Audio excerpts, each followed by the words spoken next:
আসসালামু আলাইকুম। আপনারা কেমন আছেন? আমরা তো আলহামদুলিল্লাহ ভালোই আছি। তো প্রতিদিনের মতো আরেকটি নতুন ব্লগ নিয়ে হাজির হলাম। আর দেখেন আজকেও রান্নাঘরে চলে আসছি সরাসরি। তো এখন তো আমি রান্না বসাই দিছি।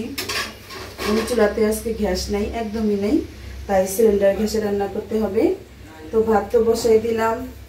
আজকে রান্না একদম অল্প, কারণ আজকে মায়ের সাইডে দাওয়াত আছে, রাত্রে আছে আর কি। তো রাত্রে তোরা দুই ভাই দাওয়াত খেতে চলে যাবে হলুদে আর কি। আর তো তাই ভাবতেছি শুধু আমার জন্য রান্না করবো, ওদের জন্য মুরগি আছে। তো দেখেন এই তো করলা নামাইছি আর করলা দিয়ে রান্না করব। এই তো অনেকদিন ধরে এই যে মাছের মাথা, এটা হলো তেলাপিয়া মাছের মাথা, এটা রান্না করবে। হ্যাঁ এটা রান্না করি, অনেকদিন ধরে রয়েছে। তো ভাবতেছি যে আজকে এই মাছের মাথাটি রান্না করি, আর ডাল তো রান্না করবে, দেখি আর কি রান্না করব। তো আপনারা এই কোথা থেকে দেখছেন, দেশ এবং দেশের বাইরে যারাই দেখতেছে এই মুহূর্তে আমাদের ভিডিওটি, তো একটু লাইক দিয়ে দেখা শুরু করেন আর এটা কমেন্ট করবেন, তাহলে আমি বুঝবো কে কোথা থেকে আমাকে কমেন্ট করেন বা ভিডিও দেখেন। আর এটা শেয়ার দিয়ে দিন। আর যারা এখন আমার চ্যানেলটা সাবস্ক্রাইব করেন নাই, তো প্লিজ সাবস্ক্রাইব করে দিবেন। আমি এখন ডালটা তো বসাবো। আমি ডালের জন্য এই যে পেঁয়াজ কাঁচামরিচ এটি কাটবো। আমি কেটে দিই, তুমি কাটা পারবা?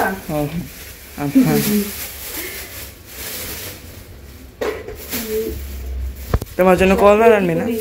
করলা করলা, হ্যাঁ করলাটা তো ভালো আব্বু, ভালো, কিন্তু খেতে ভালো লাগে না। এই যে পিতা লাগে দেখো, তোমরা পছন্দ করো না। তোমাদের জন্য মুরগি তরকারি আছে, এই ঠিক আছে। ওদের মুরগি মানে এক মুরগি প্রতিদিন দিলে ওরা সেটাই খাইবো না। ঠিক আছে, সাজানো। আমি যে ডাল বসাবো না, সেটার জন্য আগে কাঁচামরিচ, টমেটো আর হলো পেঁয়াজ দিয়ে একসাথে ডালটা বসাই দিব। তারপরে তো বাগার দিই। আর তো ভাত হয়ে গেল, ডালটা আমি এখন ওই চুলাতে দিছি, দেখা একটু মানে ওই চুলাতে মানে অল্প একটু গ্যাস আসছে, ওটাতে ডালটা বসাই দিলাম। আর এখানে আমি এই যে মাছ রান্না করবো, মানে কি মাছ জানি, তেলাপিয়া মাছের মাথা আছে, মাথাটাই বেশি আছে, একটা শুধু লেজা আছে। সেটা দিয়ে আমি করলা একদম ভেঙে চুড়ে রান্না করবো, করলা দিয়ে। আর এখানে আমি যে বললাম যে মুরগি তরকারি আছে, এই তো দেখেন কতগুলো মুরগি তরকারি আছে। আর এখানে তো মাছ রান্না করতেছি। এখন আমি মশলাটা মানে কষাবো, সেজন্য সব মশলা দিয়ে দিই আস্তে আস্তে। দিলাম মরিচের গুঁড়া। আর আজকে মাছের মাথা আমি ভাজবো না, কাঁচাই রান্না করবো। হলুদের গুঁড়া, পানি দিয়ে দিই, নাহলে মশলাটা পুড়ে যাবে।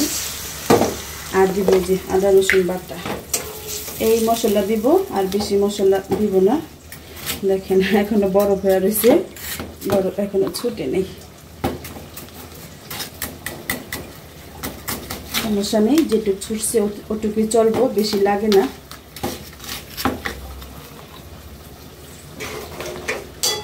এই হলো মশলা দেওয়া।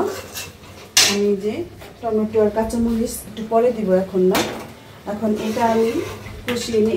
লবণ দেওয়া বাকি, মানে সিলিন্ডার গ্যাসে এই পাশে রান্না করলে আমার একটু ভেজাল হয়ে যায়,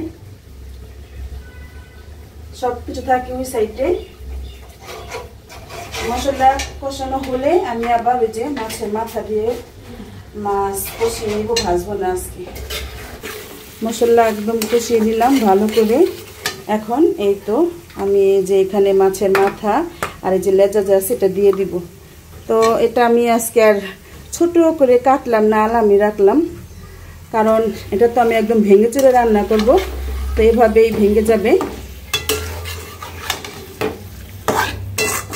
সুন্দর করে কষিয়ে নিই, তারপরে করলা দিব, সাথে একটু আলু দিব। এখানে যে কাটা হয়নি আমার, এই করলার আলু দিব, করলা সব দিব না। এদিক দিয়ে দেখে আসি ছেলেরা কি করতেছে। মাহির তো এই কোন সকালবেলা যে এইগুলো আনছে, ডালাই হইল না। সাইদ হাজিটা নিয়ে হবি, মাই তুমি এটি কোন সময় পাকের ঘরে নিয়ে যাবা না? দাও। আচ্ছা ধরো ডালো, আমি যে হাতে মোবাইল তো সব পাইছো যা জানতে কইছিলাম। কলা পাইছো? কষ্ট করি। ড্রাগন আনছিলা? হ্যাঁ প্রচুর দাম বেড়ে গেছে তো, অনেকদিন ধরে ফল আনা হয় না, তাই মায়েদের বলছি একটু কিছু ফল নিয়ে আসো। আর এই যে সাইদের ডাক্তার দেখাইছো?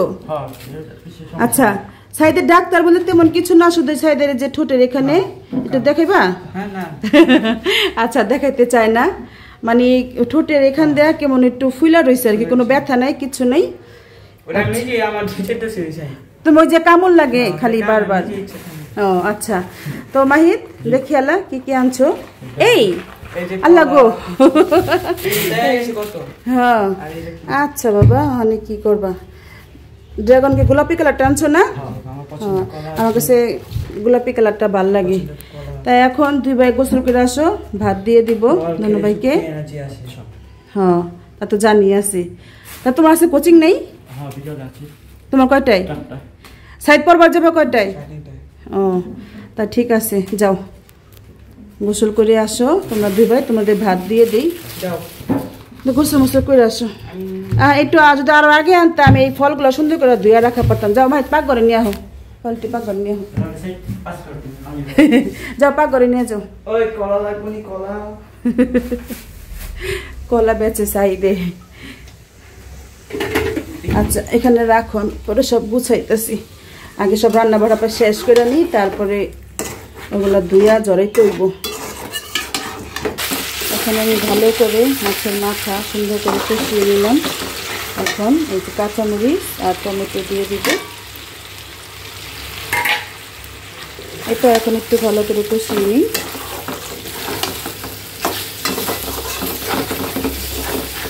দেখুন যে আলাম আলাম রাখছি, কিন্তু সব ভেঙে যাবে, তো আলাম থাকবে না।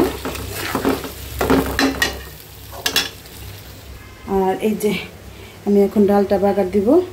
ডালটা আমি ঘুটে পানি দিয়ে দিছি। আর এই যে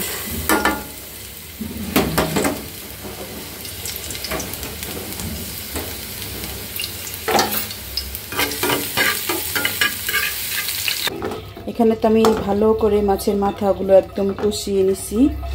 দেখেন একদম মাছের মাথাগুলো ভেঙে চুরে গেছে। তো এখন আমি এই যে করলা আর সাথে একটু আলু দিছি, একটা আলু দিছি আর কি। এখন এটা আবার একটু ভালো করে একদম মিক্সচার করে কষিয়ে নিব মাছের সাথে আর করলার সাথে। এটা একটু কষিয়ে নিই। এটা আমি এখন ঢাকবো না, এভাবেই একদম অল্প আছে কষিয়ে নিব। আঁচটা বেশি বাড়ানো যাবে না, তাহলে পুড়ে যাবে মাছ দিয়ে।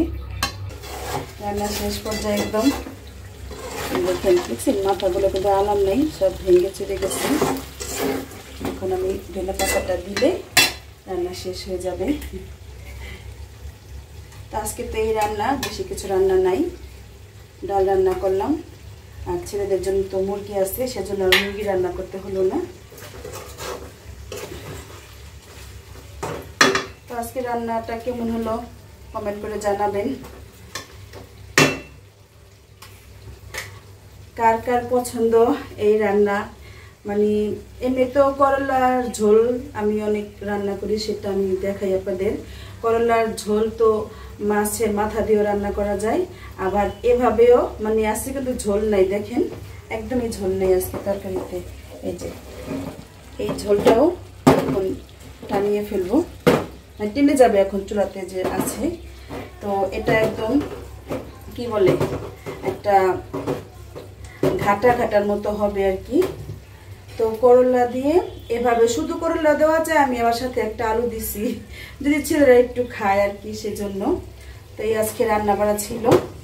আমার পাকের বড় সব গুছিয়ে নিছি। এখন এই যে ফলগুলা আমি সবসময় ফল আনলে ধুয়ে রাখি, আর একটু ভেজে রাখুম আর কি আগে, তারপর আর কি ধুমো।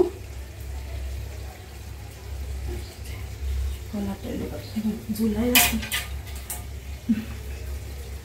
আর এগুলো ধুইয়া রান্নাঘর এখন পুষবো, তাহলে রান্না ছেলেদের ভাত দিয়ে দিই। তো আজকে এই ছিল আমার ভিডিও, কেমন লাগলো কমেন্ট করে জানাবেন। সবাই ভালো থাকবেন, সুস্থ থাকবেন, আমাদের জন্য দোয়া করবেন। আল্লাহ হাফেজ।